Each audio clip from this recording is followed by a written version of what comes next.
So there's a lot of hazards, as you might imagine, in a campground. We've got, lantern hangers and ties.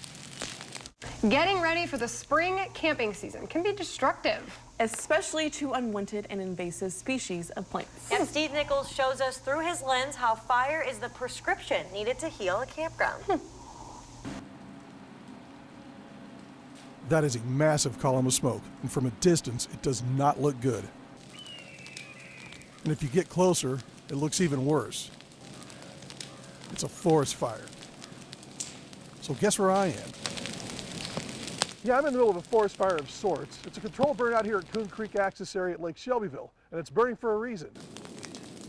Every year we try to burn a couple different campgrounds. Yeah, I know, it looks bad, but trust me, there's a reason for it, and it's a good reason.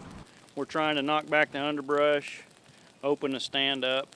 Kills a lot of our exotic species. We've got autumn olive here and bush honeysuckle and some multiflora rose in this stand, and we're trying to knock them back.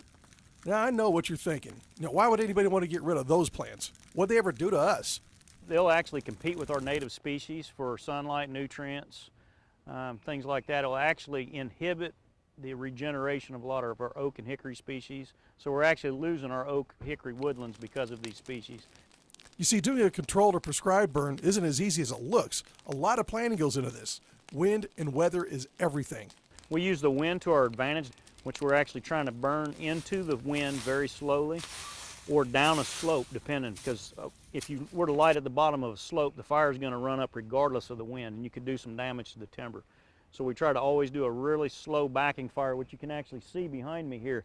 Really low flame lengths, really slow, but it will not hurt our oak species and our hickories whatsoever.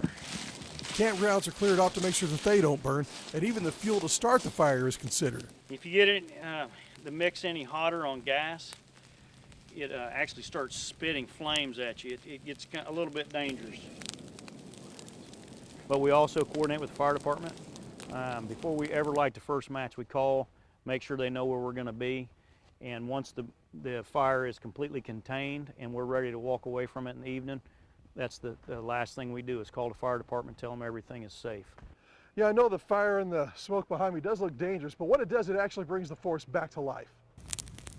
By the time we open the campground, it'll be warm enough, we'll start seeing a lot of green growth. There'll be all kind of wildflowers blooming on these hills. A lot of the spring ephemerals that typically come up in the woodlands will really show up because they're not in the leaves. Now, I have to admit, I was a little concerned about the animals in this area. I mean, how do they respond to their neck of the woods being on fire? You'd be amazed. A lot of times, if I've got any turkeys in the area, I've actually watched them follow the flames, and they're picking insects and things like that. New acorns that are newly exposed, things like that. I'll have deer a lot of times in the burn checking it out. And then that new flush of green growth, you'll get a ton of wildlife using this area. Within, I'd say, 2 weeks, there'll be all kind of animals in here actually using the burn. Now, Ocala Valley students came out to volunteer to help these engineers with Corps Days. 3 years ago, the Ocala Valley School District and the U.S. Army Corps of Engineers, the Lake Shelbyville region, signed an agreement where we are essentially volunteers. And once a month, we have what we call a Corps Day, where students who maintain good grades and also have interests in doing biological things out in natural resources have the opportunity to earn a trip out to do things under the supervision of the U.S. Army Corps of Engineers. Now, this may look like just another excuse to get out of class, but really, who could blame these students? But you know what? They do actually benefit from this. And essentially, we use this as a learning lab for our students outdoors, out of the classroom, where they take what they've learned in school and apply it outside. Now, the Corps of Engineers and the Ocala Valley students are making sure we have a great campsite in Coon Creek when it opens this spring.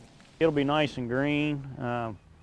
It'll just look clean. Through my lens in Shelby County, this is Steve Nichols, WAND.